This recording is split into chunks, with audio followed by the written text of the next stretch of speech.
Everyone, welcome to all of you. आज हम करेंगे इंडियन इकोनॉमी के चैप्टर नंबर 6 रूरल डेवलपमेंट के एमसीक्यूज़। इससे पहले जितने चैप्टर्स के भी एमसीक्यूज़ हमने किए हैं उन सबका लिंक आपको डिस्क्रिप्शन बॉक्स में मिल जाएगा। अगर अभी तक आपने चैनल को सब्सक्राइब नहीं किया है तो चैनल को सब्सक्राइब कर लेना और बेल आइकन को भी हिट कर लेना, जिससे डेली वीडियो की अपडेट आपको मिलती रहे। और एक इम्पॉर्टेंट बात, इस चैप्टर में से ऑर्गेनिक फार्मिंग वाला जो टॉपिक है उसको डिलीट कर दिया गया है। ऑर्गेनिक फार्मिंग वाला टॉपिक आपको नहीं पढ़ना है। So let's start. Question number first है, the problems faced in rural banking are. Rural banking में कौन कौन सी प्रॉब्लम्स होती हैं? ए है इनसफिशिएंट रूरल क्रेडिट, जितने पैसे की रूरल एरिया में ज़रूरत होती है ना उतने पैसे उनके पास नहीं होते हैं। जितना भी क्रेडिट होता है उनके पास वो इनसफिशिएंट होता है, कम होता है। बी है ग्रोइंग ओवरड्यूज, फार्मर्स लोन लेते हैं, ठीक है, क्रॉप्स को ग्रो करने के लिए, फर्टिलाइजर्स के लिए, या फिर उन्होंने कोई अगर इक्विपमेंट परचेज करना है उसके लिए लोन लेते हैं, तो लोन को वो रीपे नहीं कर पाते हैं, ठीक है, या फिर बहुत धीरे धीरे लोन को रीपे करते हैं, जिससे क्या होता है ओवरड्यूज होता रहता है। पहले लोन ले रखा था, ठीक है, दोबारा कहीं से उन्होंने किसी मनी लेंडर से लोन ले लिया या किसी बैंक से लोन ले लिया, पहले का लोन तो वो पे कर नहीं पाए, दूसरा लोन और उनके ऊपर आ गया। तो ऐसे ही ग्रोइंग ओवरड्यूज, जो भी ड्यूज यानी कि जो पैसे उनको देने होते हैं ना वो ओवरड्यू चढ़ते रहते हैं उनके ऊपर। थर्ड ऑप्शन है इनएडिक्वेट अमाउंट ऑफ सेंशंस, जितना अमाउंट ऑफ लोन उनके लिए सेंशन होता है ना फार्मर्स के लिए, जितना अमाउंट ऑफ लोन उनको दिया जाता है ना वो इनसफिशिएंट होता है, इनएडिक्वेट होता है। फार्मर्स को उससे ज़्यादा लोन की ज़रूरत होती है, तो बाकी का लोन वो कहाँ से लेते हैं? जो कि नॉन इंस्टीट्यूशनल सोर्सेज होते हैं, जैसे कि मनी लेंडर से लेते हैं या फिर रिलेटिव से लेते हैं। जब फार्मर्स नॉन इंस्टीट्यूशनल सोर्सेज से लोन ले रहे हैं रूरल बैंकिंग होने के बाद भी, तो फिर रूरल बैंकिंग का पर्पस ही ख़त्म हो जाता है। रूरल बैंकिंग क्यों लगाई थी या क्यों फैसिलिटीज़ दी गई थी रूरल एरियाज़ में? ताकि उनको जो मनी लेंडर्स होते हैं उनसे लोन ना लेना पड़े, ठीक है। तो रूरल बैंकिंग के अंदर तीनों प्रॉब्लम्स होती है, इनसफिशिएंट रूरल क्रेडिट भी होता है, ग्रोइंग ओवरड्यूज भी है, इनएडिक्वेट अमाउंट ऑफ सेंशन भी है। तो इसका राइट आंसर है all of these, option D. Question number second है, dash is the apex body which coordinates the functioning of different financial institutions working for expansion of rural credit. कौन सी ऐसी apex body है, supreme level पे है, high level पे है, जो कि डिफरेंट फाइनेंशियल इंस्टीट्यूशंस दूसरे फाइनेंशियल इंस्टीट्यूशंस के साथ कोऑर्डिनेट करती है, जो कि क्या काम करते हैं? एक्सपेंशन ऑफ रूरल क्रेडिट को एक्सपैंड करने का काम करते हैं। ऑप्शन ए है self help group, option B है नाबार्ड, ऑप्शन सी है regional rural banks, option D है कमर्शियल बैंक्स। तो वैसे तो ये चारों ही ऐसे इंस्टीट्यूशंस हैं जो कि एक्सपेंशन ऑफ रूरल क्रेडिट के लिए काम करते हैं, ठीक है, ध्यान रखना। चारों ही इंस्टीट्यूशंस हैं जो कि एक्सपेंशन ऑफ रूरल क्रेडिट के लिए काम करते हैं, लेकिन हमें इसमें बताना है कौन सी एपेक्स बॉडी है जो सबके साथ कोऑर्डिनेट करती है, तो वो है नाबार्ड। इसका right answer option B, NABARD. NABARD एक एपेक्स बॉडी है जो कि जितनी भी फाइनेंशियल इंस्टीट्यूशन है ना सबको कोऑर्डिनेट करती है, दूसरे इंस्टीट्यूशंस को फाइनेंस प्रोवाइड करवाती है, जिससे वो फार्मर लोन दे सके, क्रेडिट सिस्टम को आगे फास्ट कर सके, और जो भी प्लानिंग करनी होती है, ऑपरेट करना होता है फाइनेंशियल इंस्टीट्यूशंस को, सिस्टम को और ज़्यादा फास्ट करना होता है, कौन देखता है? ये सब नाबार्ड ही करता है। तो इसके अंदर कौन सी एपेक्स बॉडी? नाबार्ड। यहाँ पे आप लोगों के लिए क्वेश्चन है, नाबार्ड की फुल फॉर्म आप लोगों को कमेंट सेक्शन में बतानी है, ठीक है। नाबार्ड की क्या फुल फॉर्म होती है इसका आंसर आपको कमेंट सेक्शन में लिखना है।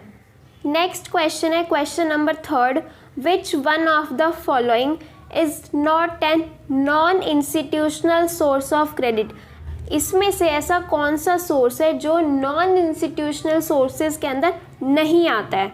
ए है रिलेटिव्स, बी है मनी लेंडर्स, सी है लैंड डेवलपमेंट बैंक और डी है ट्रेडर्स एंड कमीशन। तो जो नॉन इंस्टीट्यूशनल सोर्सेज के अंदर नहीं आता है वो है option C, land development bank. So इसका राइट आंसर है लैंड डेवलपमेंट बैंक। बाकी जितने भी सोर्सेज हैं वो नॉन इंस्टीट्यूशनल्स के अंदर आते हैं। दो तरह के सोर्सेज होते हैं, पहला होता है इंस्टीट्यूशनल बैंक्स जिसके अंदर गवर्नमेंट आता है, रीजनल बैंक्स आते हैं जैसे कि प्राइवेट इंस्टीट्यूशंस जो क्रेडिट प्रोवाइड करते हैं वो सारे आते हैं। लैंड डेवलपमेंट बैंक हो गया, कोऑपरेटिव्स बैंक हो गए, ये सारे इंस्टीट्यूशनल्स हैं। नॉन इंस्टीट्यूशनल्स के अंदर आते हैं जैसे कि रिलेटिव्स या फिर मनी लेंडर्स, ट्रेडर्स। इनसे जब लोन लेते हैं फार्मर्स वो नॉन इंस्टीट्यूशनल सोर्सेज से आते हैं। नेक्स्ट क्वेश्चन है question number 4, why is minimum support price, जिसको हम शॉर्ट फॉर्म में MSP बोलते हैं, fixed by the government. Minimum support price क्यों फिक्स किया जाता है by the government? Option A है for government on benefit. Government अपने खुद के बेनिफिट के लिए क्या मिनिमम सपोर्ट प्राइस रखती है? बी ऑप्शन है to safeguard the interest of farmers, या फिर फार्मर्स के बेनिफिट के लिए। सी है to safeguard the interest of consumer, या फिर जो कंज्यूमर्स होते हैं उनके इंटरेस्ट को बचाने के लिए। डी है नन ऑफ दीज।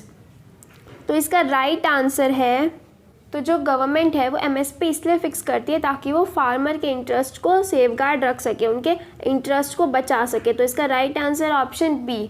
MSP में क्या होता है, जो भी क्रॉप्स फार्मर्स ग्रो करता है हर क्रॉप्स की एक मिनिमम प्राइस सेट कर दिया जाता है कि जो फार्मर है उसको इतना मिनिमम प्राइस मिलना चाहिए। ठीक है, वो मार्केट में इससे ज़्यादा हाई प्राइस पे भी बेच सकता है या फिर गवर्नमेंट इस मिनिमम प्राइस पे उससे वो उन क्रॉप्स को परचेज कर लेगी जिससे फार्मर को कोई नुकसान ना हो।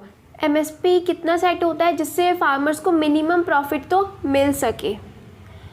ओके, क्वेश्चन नंबर 5 है the scheme of micro finance extended through. Micro finance जो स्कीम है वो कौन से इंस्टीट्यूशंस के थ्रू चलाई जाती है? ए है सेल्फ हेल्प ग्रुप, बी है लैंड डेवलपमेंट बैंक्स, सी है नाबार्ड और डी है रीजनल रूरल बैंक्स। तो जो माइक्रो फाइनेंस स्कीम्स होती है ना उनको चलाया जाता है थ्रू सेल्फ हेल्प ग्रुप। तो इसका राइट आंसर है ऑप्शन है self help group. Self help groups उन जगह पे जाके काम करते हैं, वहाँ पे वो फाइनेंस प्रोवाइड करवाते हैं जहाँ पे कोई भी अभी तक सस्टेनेबल सोर्स नहीं है, जहाँ पे बैंकिंग सर्विसेज नहीं पहुँची हैं। जिन रूरल एरियाज़ में जहाँ पे कोई भी सोर्स नहीं है या कोई सस्टेनेबल सोर्स नहीं है वहाँ पे सेल्फ हेल्प ग्रुप के थ्रू माइक्रो फाइनेंस पहुँचाया जाता है। क्वेश्चन नंबर 6 है when was NABARD constituted. NABARD को कब बनाया गया था? अभी हमने पढ़ा पीछे नाबार्ड क्या काम करता है। नाबार्ड एक एपेक्स बॉडी है, सुप्रीम लेवल पे होती है, जो कि जितने भी फाइनेंशियल इंस्टीट्यूशंस हैं जो रूरल एरिया में क्रेडिट प्रोवाइड करवाते हैं, ठीक है, तो उनको ऑपरेट करने का काम, पूरा सिस्टम सही से चल रहा है नहीं चल रहा है, क्रेडिट को फास्ट डिलीवरी करना, ये सारी चीज़ें नाबार्ड करता है। तो इसको कब कॉन्स्टिट्यूट किया था, कब बनाया गया था? इसका राइट आंसर है ऑप्शन ए जुलाई 1982 में। तो ये आपको लर्न होना चाहिए नाबार्ड को कब कॉन्स्टिट्यूटेड किया गया था, इन जुलाई 1982 में। क्वेश्चन नंबर 7 है government establish the institutional sources of finance.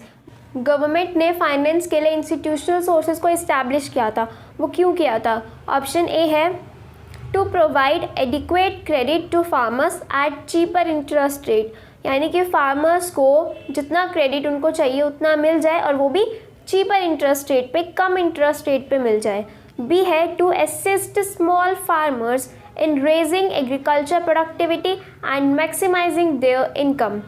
जो स्मॉल फार्मर्स होते हैं वो अनएजुकेटेड होते हैं, उनके पास कोई नॉलेज नहीं होती है, तो उनको असिस्ट कर सके, उनको सिखा सके कैसे एग्रीकल्चर प्रोडक्टिविटी को रेज किया जाता है, जितनी क्रॉप्स वो ग्रो करते हैं उसको कैसे इंक्रीज़ कर सकते हैं, अपने आउटपुट को कैसे इंक्रीज़ कर सकते हैं और जो उनकी इनकम है उसको मैक्सिमाइज़ कर सकते हैं।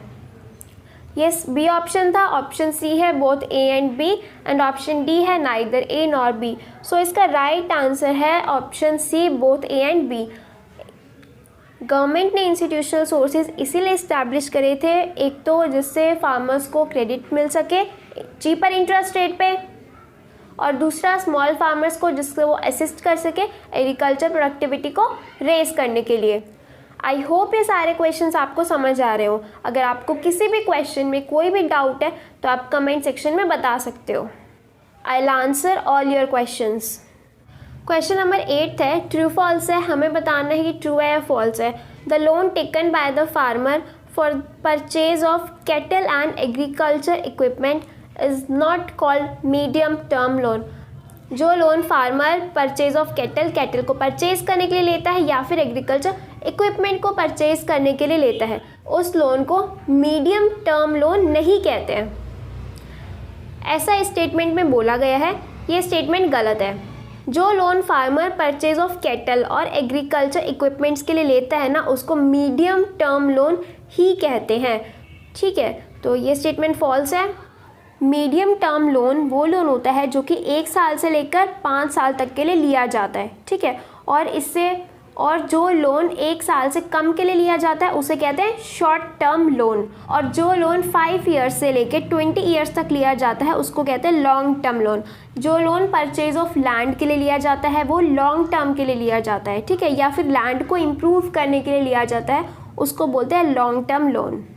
क्वेश्चन नंबर 9 है, which states are major producers for marine products. कौन से ऐसे स्टेट्स हैं जो कि मेजर प्रोड्यूसर्स हैं मैराइन प्रोडक्ट्स के, जहाँ पे फिशिंग वगैरह ज़्यादा होती है।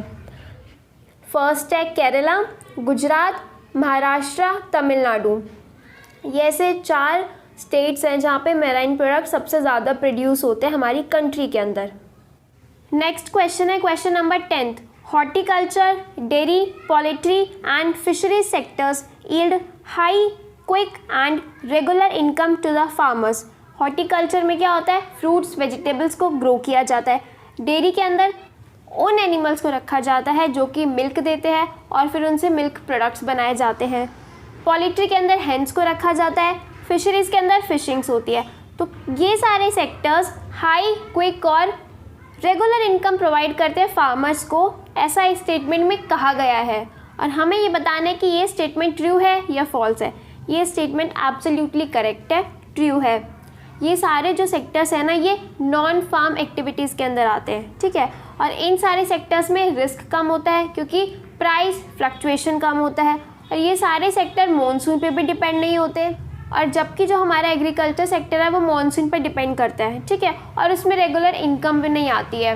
कभी मान लेते हैं किसी साल ड्रॉट आ गया, सूखा पड़ गया, या किसी साल बाढ़ आ गई, उस साल की सारी क्रॉप क्या हो जाती है, ख़राब हो जाती है, तो फार्मर्स को इनकम नहीं मिल सकती। और जो इनकम मिलती है वो भी कितना वेट करना पड़ता है फार्मर्स को। पहले उनको सो करना पड़ता है, फिर वो ग्रो होती हैं, फिर बाद में उनकी इरिगेशन फैसिलिटीज़ चाहिए होती हैं, उनको हार्वेस्टिंग करनी होती है।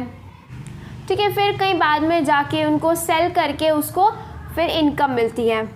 लेकिन इन सारे सेक्टर्स में ऐसा नहीं होता है। ये वो सेक्टर्स है जो कि सब्सिस्टेंस सेक्टर कह सकते हैं हम इनको, जिनसे फार्मर को हाई इनकम भी मिल सकती है, क्विक जल्दी भी मिल सकती है, और रेगुलर इनकम भी मिल सकती है। सो ये स्टेटमेंट क्या है, ट्रू है। नेक्स्ट वीडियो में हम करेंगे मैक्रो इकोनॉमिक्स के MCQs। अगर आपको वीडियो अच्छी लगी है तो वीडियो को लाइक करना, शेयर करना और चैनल को सब्सक्राइब करना। सो मिलते हैं नेक्स्ट वीडियो में। Have a good day, thank you.